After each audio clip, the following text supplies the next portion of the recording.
ಕರ್ತನಲ್ಲಿರುವ ಪ್ರೀತಿ ದೇವಜನರೇ, ದೇವರಾಗಿರುವಂಥ ಯೇಸು ಕರ್ತನ ನಾಮದಲ್ಲಿ ನಾನು ನಿಮ್ಮನ್ನು ವಂದಿಸುತ್ತೇನೆ. ಸಂಜೆಗೊಂದು ಸತ್ಯ ಸಂದೇಶ ಅನ್ನುವಂತಹ ಈ ಸಂಚಿಕೆಯಲ್ಲಿ ನಾವು ವಾರಕ್ಕೊಂದು ಮಿಷನರಿಗಳ ಜೀವನ ಚರಿತ್ರೆಯನ್ನು ಕುರಿತಾಗಿ ಧ್ಯಾನಿಸಲಿಕ್ಕಾಗಿ ಬಂದಿದ್ದೇವೆ. ಕರ್ತನ ಸಮ್ಮುಖದಲ್ಲಿ ಈ ಸಂದೇಶದ ಮೂಲಕವಾಗಿ ನಮ್ಮೆಲ್ಲರನ್ನೂ ಸಹ ದೇವರಾತ್ಮ ನಡೆಸಲಿಕ್ಕಾಗಿಯೂ ನಮ್ಮನ್ನು ಸಮರ್ಪಿಸಿಕೊಳ್ಳೋಣ.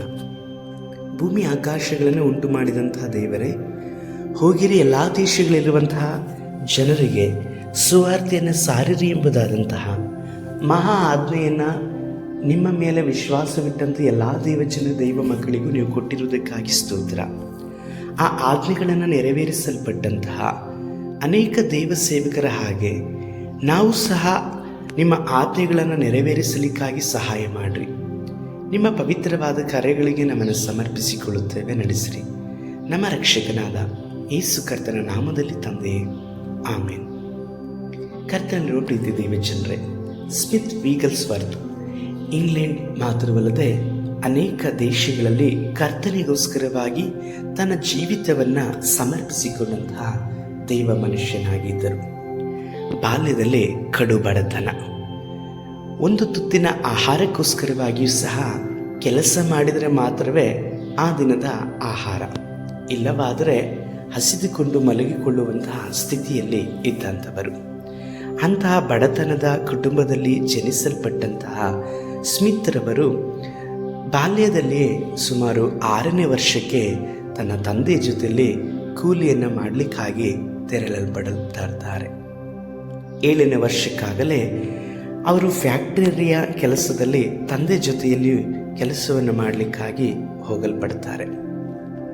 ಕರ್ತನಲ್ಲಿ ಭಯಭಕ್ತಿ ಉಳ್ಳವರಾಗಿ ಜೀವಿಸುವಂಥ ಜೀವಿತ ಬಾಲ್ಯದಲ್ಲೇ ಇತ್ತು. ತನ್ನ ಅಜ್ಜಿ ದೇವರ ಸಮ್ಮುಖದಲ್ಲಿ ಇರಲ್ಪಡುವಂತಹ ದೇವರ ಸ್ತ್ರೀಯಾಗಿದ್ದಳು.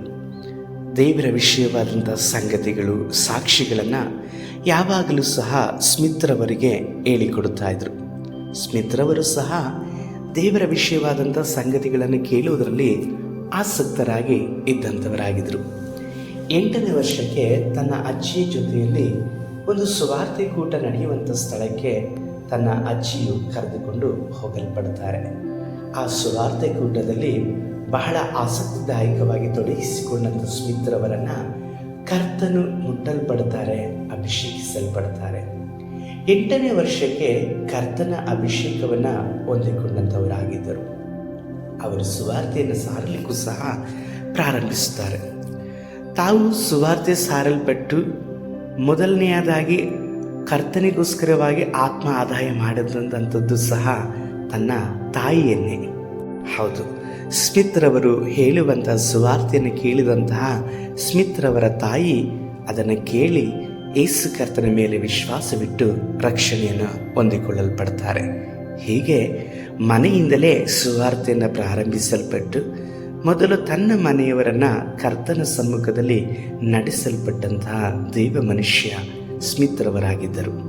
ಪ್ರತಿ ವಾರವೂ ಸಭೆಯಾಗಿ ಕೂಡಿಕೊಳ್ಳುವಂಥದ್ದು, ಆಸಕ್ತಿಯಿಂದ ದೇವರ ಸಂದೇಶವನ್ನು ಕೇಳುವಂಥದ್ದು, ದೇವರ ಸಂದೇಶಕ್ಕೆ ತನ್ನನ್ನು ತಾನು ಸಮರ್ಪಿಸಿಕೊಳ್ಳುವಂಥ ಜೀವಿತ ಸ್ಮಿತ್ರವರ ಅನುದಿನದ ಆಹಾರವಾದಂಥ ರೀತಿಯಲ್ಲಿ ನಡೆದುಕೊಳ್ಳಲ್ಪಡ್ತಾ ಇದ್ರು. ದೇವರ ವಾಕ್ಯವನ್ನು ಸದಾ ಆಲಿಸಲ್ಪಡುತ್ತಿದ್ದಂಥ ಸ್ಮಿತ್ರವರು ಆ ವಾಕ್ಯದನುಸಾರವಾಗಿ ಜೀವಿಸಲಿಕ್ಕಾಗಿ ತಮ್ಮನ್ನು ಸಮರ್ಪಿಸಿಕೊಂಡಿದ್ದರು. ಹೀಗೆ ಕರ್ತನ ಮಾರ್ಗದಲ್ಲಿ ನಡೆಯಲ್ಪಡ್ತಾರೆ. ತನ್ನ ಯೌವನ ಕಾಲದ 15-16ನೇ ವರ್ಷದಲ್ಲಿಯೇ ಸಾಲ್ವೇಷನ್ ಆರ್ಮಿ ಅನ್ನುವಂತಹ ದೈವ ಮಕ್ಕಳ ಸಂಘಟನೆಗೆ ಇವರು ಒಪ್ಪಿಸಿಕೊಡಲ್ಪಟ್ಟು ಸಾಲ್ವೇಷನ್ ಆರ್ಮಿ ಮುಖಾಂತರವಾಗಿ ದೇವರ ಸುವಾರ್ತೆ ಸಾರಲ್ಪಡಲಿಕ್ಕಾಗಿ ಸಹ ತನ್ನನ್ನು ಸಮರ್ಪಿಸಿಕೊಳ್ಳುತ್ತಾರೆ. ಸಾಲ್ವೇಷನ್ ಆರ್ಮಿ ಮುಖಾಂತರವಾಗಿ ದೇವರ ಸುವಾರ್ತೆಯನ್ನು ಸಾರಲಿಕ್ಕಾಗಿ ಒಪ್ಪಿಸಿಕೊಟ್ಟಂತಹ ಸ್ಮಿತ್ರವರು ಆ ಕಾಲದಲ್ಲಿಯೇ ಸುವಾರ್ತೆ ಸಾರುವುದರ ಜೊತೆಗೆ ಜೀವನೋಪಾಯಕ್ಕಾಗಿ ಪ್ಲಂಬರ್ ಕೆಲಸವನ್ನು ಮಾಡಲ್ಪಡುತ್ತಾರೆ.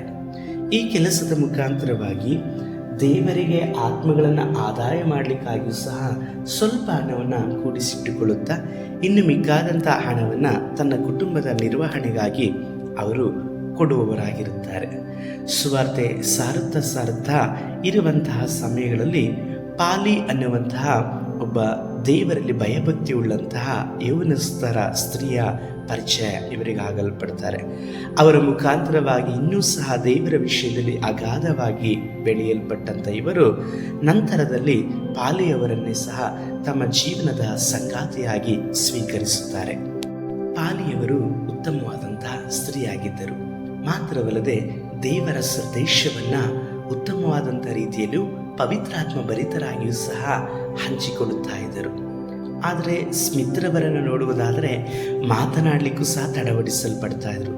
ಕೆಲವೊಂದು ಸಮಯದಲ್ಲಿ ದೇವರ ಸಂದೇಶವನ್ನು ಕೊಡಲಿಕ್ಕೋಸ್ಕರವಾಗಿ ವೇದಿಕೆಯ ಮೇಲೆ ಅವರು ಹೋಗುವಾಗ ಜನಗಳನ್ನು ನೋಡಿ ನಡುಗುತ್ತಲೂ ಭಯಪಡುತ್ತಲೂ ಮಾತನಾಡದಂತೆ ಮೌನವಾಗಿರುತ್ತಾ ಇದ್ರು.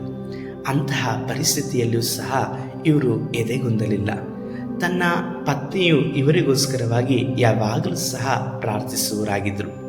ಪತ್ನಿಯ ಪ್ರಾರ್ಥನೆ ಮಾತ್ರವಲ್ಲದೆ ಇವರ ಒಪ್ಪಿಸಿಕೊಡುವಿಕೆ ಮುಂದೊಂದು ದಿನದಲ್ಲಿ ಇವರು ಉತ್ತಮವಾದಂತಹ ಸಂದೇಶಕರಾಗಿ ಕರ್ತರು ರೂಪಿಸಲ್ಪಟ್ಟರು.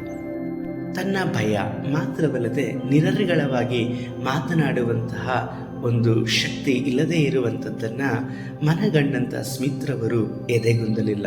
ಬದಲಾಗಿ ತನ್ನ ಆತ್ಮಿಕ ಜೀವಿತದ ಪ್ರಯಾಣವನ್ನು ಚಿಕ್ಕ ಮಕ್ಕಳ ಜೊತೆಯಲ್ಲಿ ಅವರು ಪ್ರಾರಂಭಿಸಲ್ಪಡುತ್ತಾರೆ.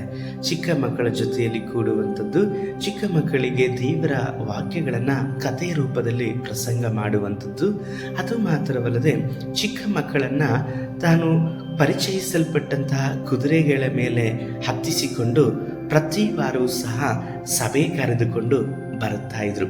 ಹೀಗೆ ಚಿಕ್ಕ ಮಕ್ಕಳ ಮುಖಾಂತರವಾಗಿ ಕರ್ತರು ಮಹತ್ ಕಾರ್ಯವನ್ನು ಮಾಡುವ ಹಾಗೆ ಇವರನ್ನು ಉಪಯೋಗಿಸಲ್ಪಡ್ತಾರೆ.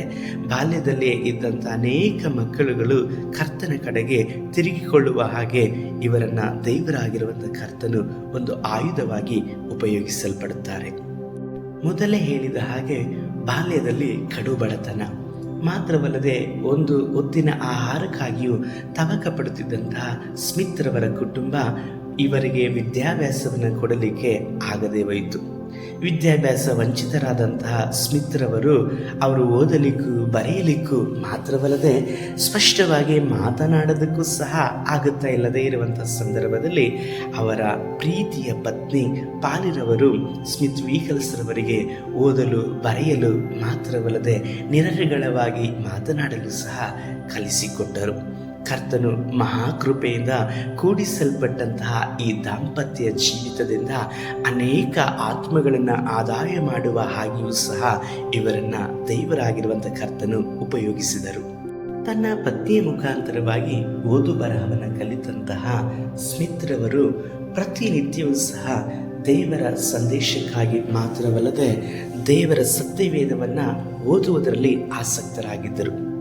15 ನಿಮಿಷಕ್ಕೊಮ್ಮೆ ಸತ್ಯವೇದವನ್ನು ಯಾವಾಗಲೂ ಸಹ ತೆರೆದು ಓದಲ್ಪಡುತ್ತವರು ಆಗಿದ್ದರು. ಊಟಕ್ಕಿಂತ ಹೆಚ್ಚಾಗಿ ಇವರು ದೇವರ ವಾಕ್ಯಗಳನ್ನೇ ಸೇವಿಸಿದ್ದು ಬಹಳವಾಗಿತ್ತು. ರಾತ್ರಿ ಮಲಗಿದಂಥ ಸಮಯದಲ್ಲೂ ಸಹ 15 ನಿಮಿಷಕ್ಕೊಮ್ಮೆ ಎದ್ದು ಸತ್ಯವೇದವನ್ನು ಓದಿ ಮಲಗಲ್ಪಡುತ್ತಾ ಇದ್ದರು. ಸತ್ಯವೇದವನ್ನೇ ತನ್ನ ಜೀವಿತದ ಪರಮ ಮಿತ್ರ ಎಂಬುದಾಗಿ ಹೇಳಿ ನಂಬಲ್ಪಟ್ಟಂಥವರು ಸ್ಮಿತ್ರವರಾಗಿದ್ದರು. ಅದು ಮಾತ್ರವಲ್ಲದೆ ಸತ್ಯವೇದಕ್ಕೆ ಅನುಸಾರವಾಗಿ ನಡೆಯುವುದಕ್ಕೋಸ್ಕರವಾಗಿ ತನ್ನನ್ನು ತಾನು ಸಮರ್ಪಿಸಿಕೊಂಡಂತಹ ದೈವ ಮನುಷ್ಯರಾಗಿದ್ದರು.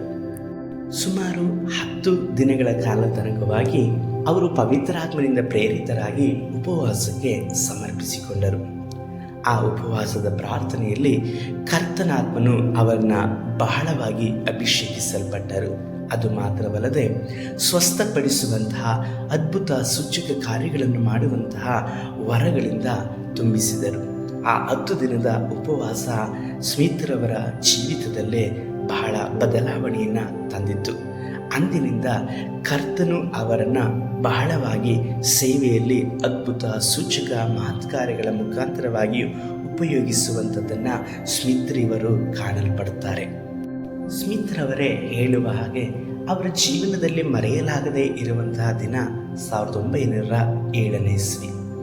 ಆ ದಿನದಲ್ಲಿ ಅವರು ಒಂದು ಪ್ರಸಂಗ ಪೀಠದಲ್ಲಿ ನಿಂತಿರುವಾಗ ಕರ್ತನಾತ್ಮನು ಅವರನ್ನ ಅಪರಿಮಿತವಾಗಿ ತುಂಬಲ್ಪಟ್ಟರು. ಅವರ ಬಾಯಿಯಲ್ಲಿದ್ದಂಥ ಎಲ್ಲ ಕಟ್ಟುಗಳು ಸಹ ಬಿಚ್ಚಲ್ಪಟ್ಟರು. ಮಾತ್ರವಲ್ಲದೆ ಸುಲಲಿತವಾಗಿ ಕರ್ತನ ಸಂದೇಶವನ್ನು ಸಾರಿದರು. ಸ್ಪಷ್ಟವಾದಂತಹ ಭಾಷಾ ಉಚ್ಚಾರಣೆ, ಪ್ರತಿಯೊಬ್ಬ ಜನರು ಸಹ ಕೂಡಿ ಬಂದಂಥವರಿಗೆ ಅರ್ಥವಾಗುವಂಥ ರೀತಿಯಲ್ಲಿ ದೇವರು ಅವರನ್ನು ಆತ್ಮನಿಂದ ತುಂಬಿಸಿ ನಡೆಸಲ್ಪಟ್ಟರು.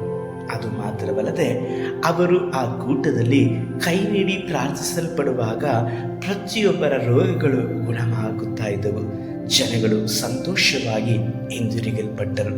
ಅಂದಿನಿಂದ ಅವರು ಪವಿತ್ರಾತ್ಮ ಪ್ರೇರಿತವಾಗಿ ಬಹಳವಾಗಿ ಕರ್ತನಿಂದ ಉಪಯೋಗಿಸಲ್ಪಟ್ಟರು. ಆ ದಿನದಲ್ಲಿ ನಡೆಯಲ್ಪಟ್ಟಂತಹ ಆ ಕೂಟದಲ್ಲಿ ಮುಖ್ಯವಾಗಿ ನೋಡುವುದಾದರೆ ಸ್ಮಿತ್ರವರ ಪತ್ನಿಯೇ ಪ್ರಸಂಗವನ್ನು ಮಾಡಬೇಕಾಗಿತ್ತು. ಆದರೆ ಸ್ಮಿತ್ರವರು ತನ್ನ ಪತ್ನಿಯ ಬಳಿಯಲ್ಲಿ ಹೋಗಿ, ನಾನು ಈ ದಿನದಲ್ಲಿ ಪ್ರಸಂಗ ಮಾಡಲೇ ಎಂಬುದಾಗಿ ಕೇಳುತ್ತಾರೆ. ಸ್ಮಿತ್ರವರ ಪತ್ನಿ ತನ್ನ ಪತಿ ಹೇಳುವಂಥ ಮಾತನ್ನು ಕೇಳಿ, ಸರಿ ಆಗಲಿ ಪ್ರಸಂಗ ಮಾಡಿ ಎಂಬುದಾಗಿ ಹೇಳಿ ಅವರನ್ನು ಕಳುಹಿಸಲ್ಪಟ್ಟು ಅವರಿಗೋಸ್ಕರವಾಗಿ ಪ್ರಾರ್ಥಿಸುತ್ತಲೇ ಮನದಲ್ಲಿ ಕುಳಿತುಕೊಳ್ಳಲ್ಪಡ್ತಾರೆ. ಅಂದು ಪವಿತ್ರಾತ್ಮನು ಸ್ಮಿತ್ರವರನ್ನು ಬಹಳವಾಗಿ ಉಪಯೋಗಿಸಲ್ಪಟ್ಟರು. ಆದುದರಿಂದಲೇ ಸ್ಮಿತ್ರವರ ಜೀವಿತದಲ್ಲಿ 1907ನೆಯ ಆ ಸುವಾರ್ಥ ಕೂಟವು ಮರೆಯದೇ ಇರುವಂತಹ ದಿನವಾಗಿದೆ. ಆ ಕೂಟದಲ್ಲಿ ಅನೇಕರು ಸ್ವಸ್ಥವಾದದ್ದು ಮಾತ್ರವಲ್ಲದೆ 50 ಜನಕ್ಕಿಂತಲೂ ಹೇರಾಳವಾದಂತಹ ಜನಗಳು ಪವಿತ್ರಾತ್ಮನಿಂದ ಅಭಿಷೇಕಿಸಲ್ಪಟ್ಟು ಅನ್ಯ ಭಾಷೆಗಳಿಂದ ಅವರು ತುಂಬಲ್ಪಟ್ಟವರಾಗಿದ್ದರು. ಮಾತ್ರವಲ್ಲದೆ ದೇವರ ಸೇವೆಗಾಗಿಯೂ ಸಹ ಸಮರ್ಪಿಸಿಕೊಂಡರು. ಅಂದಿನಿಂದ ಸ್ಮಿತ್ರವರು ದೇವರ ಸಂದೇಶವನ್ನು ಎಲ್ಲ ಕಡೆಯಲ್ಲೂ ಸಹ ಸಾರಲಿಕ್ಕಾಗಿ ಭಯವಿಲ್ಲದೆ ಉತ್ಸುಕತೆಯಿಂದ ಕರ್ತನಾತ್ಮನಿಂದ ತುಂಬಲ್ಪಟ್ಟವರಾಗಿ ಸಂತೋಷವುಳ್ಳವರಾಗಿ ಸಾರುತ್ತಾರೆ. ಸ್ಮಿತ್ರವರು ಕರ್ತನಿಂದ ನಡೆಸಲ್ಪಡುವವರಾಗಿದ್ದರು. ಅವರ ಮುಂದೆ ಪ್ರಾರ್ಥನೆಗಾಗಿ ಬೇಡಿಕೊಳ್ಳುವಂಥ ಜನಗಳಿಗೋಸ್ಕರವಾಗಿ ವ್ಯಾಧಿ ಸ್ವಸ್ಥತೆಗಾಗಿ ವಿಭಿನ್ನವಾದಂಥ ರೀತಿಯಲ್ಲಿ ಪ್ರಾರ್ಥಿಸುವವರಾಗಿದ್ದರು. ಒಂದು ದಿನದಲ್ಲಿ ಒಬ್ಬ ಸ್ತ್ರೀ ಮುದುಕಿಯಾದಂತಹವರು ಅವರ ಬಳಿಯಲ್ಲಿ ತಮ್ಮ ಶರೀರದಲ್ಲಿರುವಂಥ ಹೊಟ್ಟೆ ನೋವಿಗೋಸ್ಕರವಾಗಿ ಪ್ರಾರ್ಥಿಸಿರಿ ಎಂಬುದಾಗಿ ಹೇಳಿ ಅವರ ಬಳಿಯಲ್ಲಿ ಕೇಳಿಕೊಳ್ಳುತ್ತಾರೆ. ಸ್ಮಿತ್ರವರು ಅವರಿಗಾಗಿ ಪ್ರಾರ್ಥಿಸಲಿಕ್ಕಾಗಿ ಅವರ ಮುಂದೆ ನಿಲ್ಲಲ್ಪಟ್ಟು ಆ ಸ್ತ್ರೀಯ ಹೊಟ್ಟೆಗೆ ಹೊಡೆಯಲ್ಪಟ್ಟು ಇವರ ಶರೀರದಲ್ಲಿರುವಂಥ ಈ ಹೊಟ್ಟೆ ನೋವಿನ ವ್ಯಾಧಿ ಬಿಟ್ಟು ಅಗಲಲಿ ಎಂಬುದಾಗಿ ಹೇಳಿ ಗದರಿಸಿ ಹೊಟ್ಟೆಗೆ ಹೊಡೆದು ಪ್ರಾರ್ಥಿಸ್ತಾರೆ. ಆಶ್ಚರ್ಯ, ಅಂದಿನಿಂದ ಆ ಸ್ತ್ರೀಗೆ ಹೊಟ್ಟೆ ನೋವೇ ಇಲ್ಲದ ಹಾಗೆ ಕರ್ತನು ಗುಣಪಡಿಸುತ್ತಾರೆ. ಹೀಗೆ ವಿಭಿನ್ನವಾದಂಥ ರೀತಿಯಲ್ಲಿ ಇವರ ಮುಖಾಂತರವಾಗಿ ಕರ್ತನು ಅದ್ಭುತ ಸೂಚಕ ಕಾರ್ಯ ಗುಣಪಡಿಸುವಂತಹ ಕಾರ್ಯಗಳನ್ನು ಮಾಡುತ್ತಾ ಇದ್ದರು. ಸ್ಮಿತ್ರವರಿಗೆ ನಾನಾ ವಿಧವಾದಂಥ ರೋಗಗಳನ್ನು ಗುಣಪಡಿಸುವಂತಹ ಅಭಿಷೇಕವು ವರವೂ ಸಹ ಬಹಳವಾಗಿ ಇತ್ತು. ಸ್ಮಿತ್ರವರು ಅನೇಕ ದೇಶ ರಾಜ್ಯಗಳಲ್ಲಿ ಸುವಾರ್ತೆಯನ್ನು ಸಾರುತ್ತಾ ಕರ್ತನಿಗಾಗಿ ಆತ್ಮಗಳನ್ನು ಆದಾಯ ಮಾಡುತ್ತಾರೆ. ಮಾತ್ರವಲ್ಲದೆ ಅಗಾಧವಾಗಿ ಇವರಿಗೆ ಕಾಣಿಕೆಯನ್ನು ಕೊಡುವಂಥವರು ಸಹ ಹೇರಾಳವಾಗುತ್ತದೆ. ಹಣದಿಂದ ಮಲಿನವಾಗದೇ ಇರುವಂಥ ಸ್ಮಿತ್ರವರು ತಮಗೆ ಬರುತ್ತಿದ್ದಂತಹ ಕಾಣಿಕೆಗಳನ್ನು ಬಹಳವಾಗಿ ಗೌರವಿಸುತ್ತಿದ್ದುದು ಮಾತ್ರವಲ್ಲದೆ ಆ ಕಾಣಿಕೆಯನ್ನು ಸುವಾರ್ತೆಯ ಸೇವೆಗಳು ನಾನಾ ದೇಶಗಳಲ್ಲಿ ರಾಜ್ಯಗಳಲ್ಲಿ ಪ್ರಕಟವಾಗಲಿಕ್ಕೋಸ್ಕರವಾಗಿ ಅದನ್ನು ವಿನಿಯೋಗ ಮಾಡುತ್ತಿದ್ದರು. ತನ್ನ ಮಗಳು ಮಾತ್ರವಲ್ಲದೆ ಅಳಿಯನನ್ನು ಆಫ್ರಿಕಾ ದೇಶಕ್ಕೆ ಸುವಾರ್ತೆಗೋಸ್ಕರವಾಗಿ ಸಹ ಆ ಕಳುಹಿಸಲಿಕ್ಕಾಗಿ ಕಾಣಿಕೆಗಳನ್ನು ಉಪಯೋಗಿಸಿಕೊಂಡರು. ಅದು ಮಾತ್ರವಲ್ಲದೆ ನಾನಾ ದೇಶಗಳಿಗೆ ಮಿಷನರಿಗಳನ್ನು ತಮಗೆ ಬರುತ್ತಿದ್ದಂಥ ಕಾಣಿಕೆಗಳನ್ನು ಕೊಡಲ್ಪಟ್ಟು ಅನೇಕ ದೇಶಗಳಿಗೆ ಸುವಾರ್ತೆಯ ಸೇವೆಯನ್ನು ಮಾಡಲಿಕ್ಕಾಗಿ ಮಿಷನರಿಗಳನ್ನು ಎಬ್ಬಿಸಲ್ಪಟ್ಟರು. ತಮಗೆ ಬರುತ್ತಿದ್ದಂತಹ ಕಾಣಿಕೆ ಮುಖಾಂತರವಾಗಿ ಬೇರೆ ದೇಶಗಳಿಗೆ ಕಳುಹಿಸಲ್ಪಟ್ಟಂತಹ ಮಿಷನರಿಗಳ ಮುಖಾಂತರವಾಗಿಯೂ ಸಹ ಆಯಾ ದೇಶಗಳಲ್ಲಿ ಅನೇಕ ಸಭೆಗಳನ್ನು ಕಟ್ಟಲಿಕ್ಕಾಗಿಯೂ ಆ ಹಣಕಾಸುಗಳನ್ನು ಉಪಯೋಗಿಸಿದರು. ಇದರ ಫಲಪ್ರದವಾಗಿ ಸುಮಾರು 4,000 ಸಭೆಗಳನ್ನು ಅವರ ಸೇವೆಯ ಕಾಲಾವಧಿಯಲ್ಲಿ ಕಟ್ಟಲ್ಪಟ್ಟರು. ಹೀಗೆ ಕರ್ತನು ಇವರನ್ನು ಸಭೆಗಳನ್ನು ಕಟ್ಟುವುದಕ್ಕೋಸ್ಕರವಾಗಿಯೂ ಬೇರೆ ದೇಶಗಳಲ್ಲಿ ಸುವಾರ್ತೆ ಹರಡಿಕೊಳ್ಳುವುದಕ್ಕೋಸ್ಕರವಾಗಿಯೂ ಬಹಳವಾಗಿ ಉಪಯೋಗಿಸಿಕೊಂಡರು. 1913ನೇ ವರ್ಷ ಹೊಸ ವರ್ಷಕ್ಕಾಗಿ ಎಲ್ಲ ಸ್ಥಳಗಳಲ್ಲೂ ಸಹ ದೈವಜನ ದೈವ ಮಕ್ಕಳು ಪೂರ್ಣ ರಾತ್ರಿಯ ಪ್ರಾರ್ಥನೆಗೋಸ್ಕರವಾಗಿ ಕಾದುಕೊಂಡಿದ್ದರು. ಆ ವರ್ಷದಲ್ಲಿ ಸ್ಮಿತ್ ವೀಗಲ್ಸ್ ವರ್ತ್ರವರು ಒಂದು ಪ್ರದೇಶದಲ್ಲಿ ಒಂದು ದೊಡ್ಡ ಕೂಟದಲ್ಲಿ ಆ ಒಂದು ರಾತ್ರಿಯ ಪ್ರಾರ್ಥನೆಯಲ್ಲಿ ಕೂಡಿಕೊಂಡು ಆ ಕೂಟದಲ್ಲಿ ಸಂದೇಶವನ್ನು ಕೊಡುವವರಾಗಿದ್ದರು. ಸ್ಮಿತ್ ರವರ ಪತ್ನಿಯವರು ಸಹ ಮತ್ತೊಂದು ಪ್ರದೇಶದಲ್ಲಿ ನಡೆಯುವಂತಹ ಕೂಟದಲ್ಲಿ ದೇವರ ಸಂದೇಶಕ್ಕಾಗಿ ಅವರು ನಿರತರಾಗಿದ್ದರು. ಈ ಸಮಯದಲ್ಲಿ ಸ್ಮಿತ್ ರವರ ಪತ್ನಿ ದೇವರ ಸಂದೇಶವನ್ನು ಕೊಡುತ್ತಿದ್ದಂತಹ ಸಮಯದಲ್ಲಿ ಅಸ್ವಸ್ಥರಾಗುತ್ತಾರೆ. ಕೂಟದಲ್ಲಿ ಅಸ್ವಸ್ಥರಾದಂತಹ ಅವರು ತೀರಾ ನಿದ್ರಾವಸ್ಥೆಗೆ ಹೋಗಲ್ಪಟ್ಟು ಕರ್ತನಲ್ಲಿ ನಿದ್ರೆಯನ್ನು ಹೊಂದಿಕೊಳ್ಳುತ್ತಾರೆ. ಇದನ್ನು ಅರಿತುಕೊಂಡಂತಹ ಕೆಲವರು ಅವರ ಹತ್ತಿರದಲ್ಲಿದ್ದಂಥವರು ಸ್ಮಿತ್ ರವರು ನಡೆಸುತ್ತಿದ್ದಂತಹ ಕೂಟಕ್ಕೆ ಹೋಗಿ ತಮ್ಮ ಪತ್ನಿ ನಿದ್ರೆ ಹೋದರು ಎಂಬುದಾಗಿ ಹೇಳಿ ತಿಳಿಸಲ್ಪಡ್ತಾರೆ. ಆದರೆ ಆ ಕೂಟವನ್ನು ಮೊಟಕುಗೊಳಿಸಲಿಕ್ಕೆ ಆಸಕ್ತಿ ಪಡೆದೇ ಇರುವಂಥ ಸ್ಮಿತ್ ರವರು ಸಂಪೂರ್ಣವಾಗಿ ಕೂಟವನ್ನು ಮುಕ್ತಾಯ ಮಾಡಿ ದೇವರ ಸಂದೇಶವನ್ನು ನೀಡಲ್ಪಟ್ಟು ಮಾತ್ರವಲ್ಲದೆ ಅಲ್ಲಿ ನೆರೆದು ಬಂದಂಥ ಜನಗಳಿಗೋಸ್ಕರವಾಗಿ ಅವರ ಸ್ವಸ್ಥತೆಗೋಸ್ಕರವಾಗಿ ಆತ್ಮ ಭಾರದಿಂದಲೂ ದಾಹದಿಂದಲೂ ಪ್ರಾರ್ಥಿಸಲ್ಪಟ್ಟು ನಂತರದಲ್ಲಿ ಆ ಕೂಟವನ್ನು ಮುಗಿಸಿದ ನಂತರ ಅವರು ಮನೆಗೆ ಹೋಗಲ್ಪಡುತ್ತಾರೆ. ಮನೆಗೆ ಹೋದ ನಂತರದಲ್ಲಿ ಕರ್ತನಲ್ಲಿ ನಿದ್ರೆ ಹೋಗಿರುವಂತಹ ಅವರ ಪತ್ನಿಯನ್ನು ಅಲ್ಲಿನ ಸ್ಥಳೀಯರು, ಸಂಬಂಧಿಕರು, ಸಭಿಕರೆಲ್ಲರೂ ಸಹ ಅವರ ದೇಹಕ್ಕೆ ಸ್ನಾನವನ್ನು ಮಾಡಿಸಿ ವಸ್ತ್ರಗಳಿಂದ ಅವರನ್ನು ತುಂಬಿಸಲ್ಪಟ್ಟು ಅವರನ್ನು ಹೊರಗಡೆ ಇಡಲ್ಪಟ್ಟು ಅವರಿಗಾಗಿ ಶೋಕಿಸುತ್ತಾ ಇರುತ್ತಾರೆ. ಆದರೆ ಸ್ಮಿತ್ ರವರು ಆ ದೇಹವನ್ನು ತೆಗೆದುಕೊಂಡು ಹೋಗಿ ಒಂದು ರೂಮಿನ ಒಳಗಡೆ ಹೋಗಿ ಬಾಗಿಲನ್ನು ಅವರು ಹಾಕಿಕೊಂಡು ಆ ತನ್ನ ಪತ್ನಿಯ ಶರೀರದ ಬಳಿಯಲ್ಲಿ ನಿಂತುಕೊಂಡು ನಜರೇತಿನ ಯೇಸು ಕ್ರಿಸ್ತರ ನಾಮದಲ್ಲಿ ಮರಣದ ಆತ್ಮವೇ ನನ್ನ ಪತ್ನಿಯನ್ನು ಬಿಟ್ಟು ಅಗಲು ಎಂಬುದಾಗಿ ಹೇಳಿ ಗದರಿಸಲ್ಪಡ್ತಾರೆ. ತಕ್ಷಣದಲ್ಲೇ ಅವರ ಪತ್ನಿಗೆ ಜೀವ ಬರುತ್ತದೆ. ಜೀವದಿಂದ ಎದ್ದು ಕುಳಿತಂತಹ ಅವರ ಪತ್ನಿಯವರು ಸ್ಮಿತ್ ರವರಿಗೆ ಹೇಳುತ್ತಾರೆ, ನನ್ನನ್ನು ಯಾಕೆ ನೀವು ಮರಳಿ ಜೀವಂತವಾಗಿ ಇರಿಸಲಿಕ್ಕೋಸ್ಕರವಾಗಿ ಕರೆಯಲ್ಪಟ್ರಿ? ನನ್ನ ದೇವರಾಗಿರುವಂಥ ಯೇಸು ಕರ್ತನು ನನ್ನನ್ನು ತನ್ನ ರಾಜ್ಯಕ್ಕೆ ಕರೆದುಕೊಂಡು ಹೋಗಿದ್ದಾರೆ. ಅವರಿಗೋಸ್ಕರವಾಗಿ ನಾನು ಮಾಡಬೇಕಾದಂಥ ಸೇವೆ ಎಲ್ಲವನ್ನು ಸಹ ಮುಗಿಸಿದನು. ಇನ್ನು ನಿತ್ಯವೂ ನಿರಂತರವಾಗಿ ಕರ್ತನ ರಾಜ್ಯದಲ್ಲಿ ನಾನು ಇರಬೇಕು. ನನ್ನ ಸೇವೆ ಕಾರ್ಯಗಳು ಮುಕ್ತಾಯವಾದದರಿಂದಲೇ ದೇವರಾಗಿರುವಂಥ ಕರ್ತನ ನನ್ನನ್ನು ತನ್ನ ರಾಜ್ಯಕ್ಕೆ ಕರೆದುಕೊಂಡಿದ್ದಾರೆ.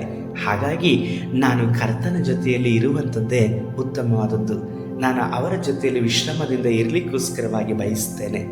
ಕಾರಣ ನನ್ನನ್ನು ಮತ್ತೆ ನೀವು ನನ್ನ ಶರೀರಕ್ಕೆ ಜೀವವನ್ನು ಕೊಡಲಿಕ್ಕೋಸ್ಕರವಾಗಿ ಕರ್ತನ ಬಳಿಯಲ್ಲಿ ಪ್ರಾರ್ಥಿಸಬೇಡ್ರಿ ಎಂಬುದಾಗಿ ಹೇಳುತ್ತಾರೆ. ಹಾಗೆ ಹೇಳಲ್ಪಟ್ಟು ಮರಳಿ ಅವರು ನಿದ್ರೆಗೆ ಹೋಗಲ್ಪಡುತ್ತಾರೆ. ಸ್ಮಿತ್ ರವರು ಸಂತೋಷವಾಗಿ ಅವರ ಆತ್ಮವನ್ನು ಕರ್ತನ ಕರಗಳಿಗೆ ಒಪ್ಪಿಸಿಕೊಡಲ್ಪಟ್ಟು ನಂತರದಲ್ಲಿ ಅವರು ಸೇವೆಯಲ್ಲಿಯೂ ಸಹ ತೊಡಗಿಸಿಕೊಳ್ಳುತ್ತಾರೆ. ಒಂದು ಬಾರಿ ಸ್ಮಿತ್ ವೀಗಲ್ಸ್ ರವರು ಒಂದು ಕೂಟದಲ್ಲಿ ಪ್ರಸಂಗಿಸಲ್ಪಡುತ್ತಾ ಇರುತ್ತಾರೆ. ಪ್ರಸಂಗ ಪೀಠದಲ್ಲಿ ಅವರು ಸಂದೇಶವನ್ನು ಕೊಡುತ್ತಿರುವಾಗಲೇ ಅವರ ಶರೀರದಲ್ಲಿ ಅಗಾಧವಾದಂತಹ ನೋವು ಅವರನ್ನು ಬಾಧಿಸಲ್ಪಡುತ್ತದೆ. ಮೂತ್ರಕೋಶದ ಸಮಸ್ಯೆಯಿಂದಾಗಿ ಅವರು ವ್ಯಥೆಯನ್ನು ಪಡುತ್ತಾ ಇರುತ್ತಾರೆ. ಅವರು ಸಂದೇಶವನ್ನು ಕೊಡುತ್ತಾ ಇರುವಂತಹ ಪ್ರಸಂಗದ ಪೀಠದಲ್ಲಿಯೇ ಅವರ ಶರೀರದ ಮೂತ್ರಕೋಶದ ಭಾಗದಿಂದ ರಕ್ತವು ಸುರಿಯಲ್ಪಡುತ್ತದೆ. ರಕ್ತದ ಜೊತೆಯಲ್ಲೇ ಅನೇಕ ಕಲ್ಲುಗಳು ಅವರ ಮೂತ್ರಕೋಶದಿಂದ ಶರೀರದಿಂದ ಹೊರಗಡೆ ಬರುತ್ತಾ ಇರುತ್ತದೆ. ಈ ಸಂದರ್ಭದಲ್ಲಿ ಒಬ್ಬ ಸ್ತ್ರೀ ಅವರ ಸಮ್ಮುಖದಲ್ಲಿ ಬಂದು ನನ್ನ ವ್ಯಾಧಿಗೋಸ್ಕರವಾಗಿ ಪ್ರಾರ್ಥನೆ ಮಾಡಿರಿ ಎಂಬುದಾಗಿ ಕೇಳಿಕೊಂಡು ಅವರಿಗೆ ಎಣ್ಣೆಯನ್ನು ಕೊಟ್ಟು ಪ್ರಾರ್ಥಿಸಲಿಕ್ಕಾಗಿ ಮನವಿ ಮಾಡಿಕೊಳ್ಳುತ್ತಾರೆ. ಆ ಎಣ್ಣೆಯನ್ನು ತೆಗೆದುಕೊಂಡಂತಹ ಸ್ಮಿತ್ ವೀಗಲ್ಸ್ ವರ್ತ್ರವರು ಬದಲಾಗಿ ಆ ಎಣ್ಣೆಯನ್ನು ತನ್ನ ತಲೆಯ ಮೇಲೆ ಹಾಕಿಕೊಂಡು ದೇವರೇ ನನ್ನನ್ನು ಗುಣಪಡಿಸಿರಿ ಎಂಬುದಾಗಿ ಹೇಳಿ ಬೇಡಿಕೊಳ್ಳುತ್ತಾರೆ. ಅದೇ ಸಂದರ್ಭದಲ್ಲಿ ಅವರ ಶರೀರದಿಂದ ಹೊರಗೆ ಹೋಗಲ್ಪಡುತ್ತಿದ್ದಂತಹ ರಕ್ತವು ನಿಲ್ಲಲ್ಪಡುತ್ತದೆ. ಅವರ ಮೂತ್ರಕೋಶದಲ್ಲಿರುವಂಥ ಎಲ್ಲ ಕಲ್ಲುಗಳು ಸಹ ಹೊರಗೆ ಬರಲ್ಪಡುತ್ತದೆ. ಆ ಕಲ್ಲುಗಳೆಲ್ಲವನ್ನು ಸಹ ಒಂದು ಗಾಜಿನ ಶೀರ್ಷದಲ್ಲಿ ಅವರು ಶೇಖರಣೆ ಮಾಡಿಕೊಳ್ಳುತ್ತಾರೆ. ರಕ್ತಸ್ರಾವದಿಂದಾಗಿ ಅವರ ಶರೀರದಲ್ಲಿ ಒಳ ಉಡುಪುಗಳೆಲ್ಲವೂ ಸಹ ರಕ್ತದಿಂದ ಒದ್ದೆಯಾಗಿತ್ತು. ಈ ರೀತಿಯಲ್ಲಿಯೂ ಸಹ ಅಂತಹ ಸಂದರ್ಭದಲ್ಲಿಯೂ ಸಹ ಸಂದೇಶವನ್ನು ನಿಲ್ಲಿಸದ ಹಾಗೆ ಕರ್ತನಿಗೋಸ್ಕರವಾಗಿ ಆತನ ರಾಜ್ಯದ ಸಂದೇಶವನ್ನು ಸಾರುವಂಥ ವಿಷಯದಲ್ಲೂ ಸಹ ಬಲಹೀನ ಪರಿಸ್ಥಿತಿಯಲ್ಲೂ ಸಹ ತನ್ನನ್ನು ಬಲವಾಗಿ ಒಪ್ಪಿಸಿಕೊಡಲ್ಪಟ್ಟವರಾಗಿದ್ದರು. ಮಾತ್ರವಲ್ಲದೆ ಅದೇ ಕೂಟದ ಸಂದರ್ಭದಲ್ಲಿ ದೇವರಾಗಿರುವಂಥ ಕರ್ತನು ಸ್ಮಿತ್ ರವರಿಗೆ ಹೇಳಲ್ಪಡ್ತಾರೆ, ನೀನು ನನ್ನ ಸಮೀಪಕ್ಕೆ ಬಾ, ನಿನ್ನ ಸೇವಾವಧಿ ಮುಕ್ತಾಯವಾಯಿತು ಎಂಬುದಾಗಿ ಕರೆಯಲ್ಪಡುತ್ತಾರೆ. ಈ ಕರೆಯನ್ನು ಕೇಳಲ್ಪಟ್ಟಂತಹ ಸ್ಮಿತ್ ವೀಗಲ್ಸ್ರವರು ನಿರಾಕರಿಸಲ್ಪಟ್ಟು, ಕರ್ತನೇ, ನಾನು ನಿಮಗೋಸ್ಕರವಾಗಿ ಇನ್ನೂ ಸಹ ಆತ್ಮಗಳನ್ನು ಆದಾಯ ಮಾಡಬೇಕು, ಆದ ಕಾರಣ ನನಗೆ ಇನ್ನೂ ಸಹ 15 ವರ್ಷ ಆಯುಸ್ಸನ್ನು ಅನುಗ್ರಹಿಸಿಕೊಡಿ ಎಂಬುದಾಗಿ ಹೇಳಿ ಕೇಳಿಕೊಳ್ಳುತ್ತಾರೆ. ದೇವರಾಗಿರುವಂಥ ಕರ್ತನು ಅವರು ಕೇಳಿಕೊಂಡ ಪ್ರಕಾರವಾಗಿ 15 ವರ್ಷ ಮುಂಚಿತವಾಗಿ ಮುಂದುವರಿದು ಅವರಿಗೆ ಆಯುಸ್ಸನ್ನು ಒದಗಿಸಿಕೊಡುತ್ತಾರೆ. ಹೀಗೆ ಸ್ಮಿತ್ರವರ ಪ್ರಾರ್ಥನೆಯನ್ನು ಕರ್ತನು ಎಂದಿಗೂ ಸಹ ನಿರಾಕರಿಸಲ್ಪಡುತ್ತಾ ಇರಲಿಲ್ಲ. ಸ್ಮಿತ್ ವೀಗಲ್ಸ್ವರ್ತ್ರವರು ಕರ್ತನ ಸಮ್ಮುಖದಲ್ಲಿ ಹೊಂದಿಕೊಂಡಂಥ ಆಯಸ್ಸಿಗನುಸಾರವಾಗಿ ದೇವರಿಗೋಸ್ಕರವಾಗಿ ತನ್ನ ಜೀವಿತದಲ್ಲಿ ಸೇವೆಗಾಗಿ ಸಮರ್ಪಿಸಿಕೊಂಡು ಜೀವಿಸಿದರು. ತನ್ನ 97ನೇ ವರ್ಷದಲ್ಲಿ ಅವರು ತನ್ನ ಜೀವಿತದ ಕಡೆಯ ಸಂದೇಶವನ್ನು ಅವರು ಕೊಡಲಿಕ್ಕಾಗಿ ಒಂದು ಸ್ಥಳಕ್ಕೆ ಆಹ್ವಾನಿಸಲ್ಪಡ್ತಾರೆ. ಆ ಕೂಟಕ್ಕೆ ಹೋಗುವುದಕ್ಕಿಂತ ಮುಂಚಿತವಾಗಿಯೂ ಸಹ ದೈವ ಸೇವಕರೆಲ್ಲರನ್ನು ಸಹ ಒಂದುಗೂಡಿಸಿ ಕಡೆಯ ಸಂದೇಶವನ್ನು ತನ್ನ ಕರ್ತನ ಸಮ್ಮುಖದಲ್ಲಿ ಆರಿಸಿಕೊಂಡಂಥ ದೈವ ಸೇವಕರಿಗೆ ಅವರು ಹೇಳಲ್ಪಡುತ್ತಾರೆ. ಆ ಸಂದೇಶದಲ್ಲಿ ಪ್ರಮುಖವಾಗಿ 2 ವಿಷಯವಾದಂಥ ಸಂಗತಿಗಳನ್ನು ದೈವ ಸೇವಕರುಗಳಿಗೆ ತಿಳಿಸಲ್ಪಡ್ತಾರೆ. ಮೊದಲನೆಯದಾಗಿ, ಪ್ರತಿಯೊಬ್ಬ ದೈವ ಸೇವಕನು ಸಹ ವೈಯಕ್ತಿಕವಾಗಿ ಪರಿಶುದ್ಧತೆಯನ್ನು ಕಾಪಾಡಿಕೊಳ್ಳಬೇಕು.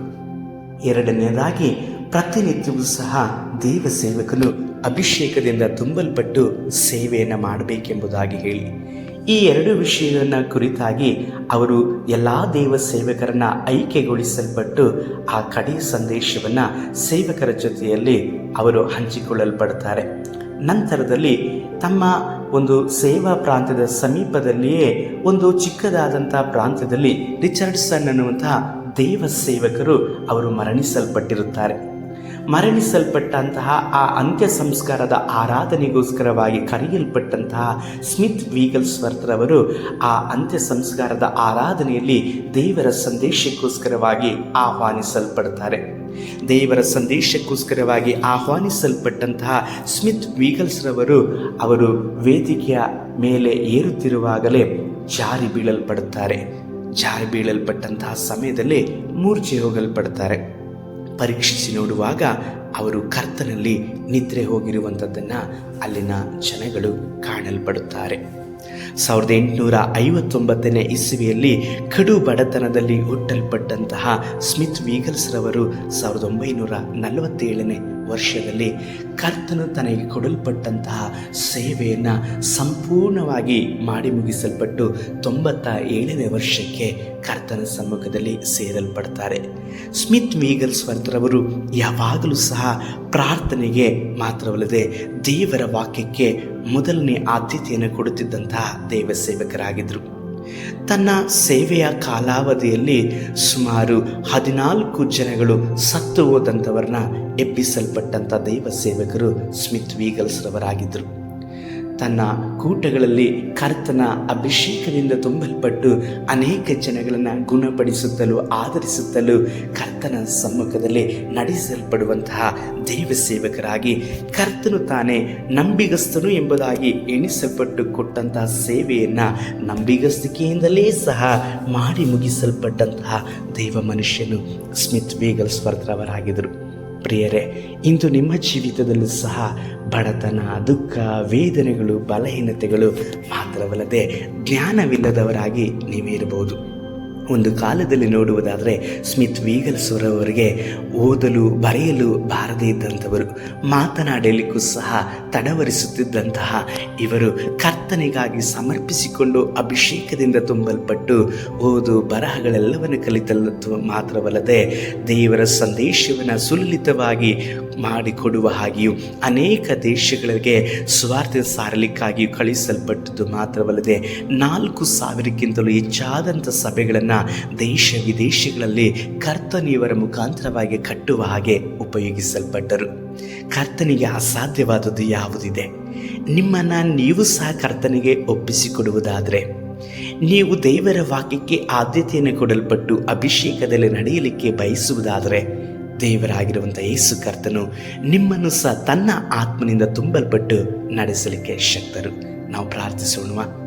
ಸರ್ವಶಕ್ತನಾದ ದೇವರೇ, ಸ್ಮಿತ್ ವೀಗಲ್ಸ್ವರ್ತ್ರವರನ್ನು ಉಪಯೋಗಿಸಲ್ಪಟ್ಟಂಥ ಕರ್ತನು ಈ ಕಡೆಯ ದಿನಮಾನಗಳಲ್ಲಿ ನಶಿಸಿ ಹೋಗುತ್ತಿರುವಂತಹ ಅನೇಕ ಆತ್ಮಗಳನ್ನು ರಕ್ಷಣೆಯ ಮಾರ್ಗದಲ್ಲಿ ನಡೆಸಲಿಕ್ಕಾಗಿ ನಮ್ಮ ಒಬ್ಬೊಬ್ಬರನ್ನು ಸಹ ಈ ಸಂದೇಶವನ್ನು ಕೇಳುತ್ತಾ ಇರುವಂಥ ಒಬ್ಬೊಬ್ಬರ ಜೀವಿತವನ್ನು ಸಹ ಉಪಯೋಗಿಸ್ರಿ. ನಮ್ಮ ರಕ್ಷಕನಾದ ಯೇಸು ಕರ್ತನ ನಾಮದಲ್ಲಿ ತಂದೆಯೇ, ಆಮೇನ್.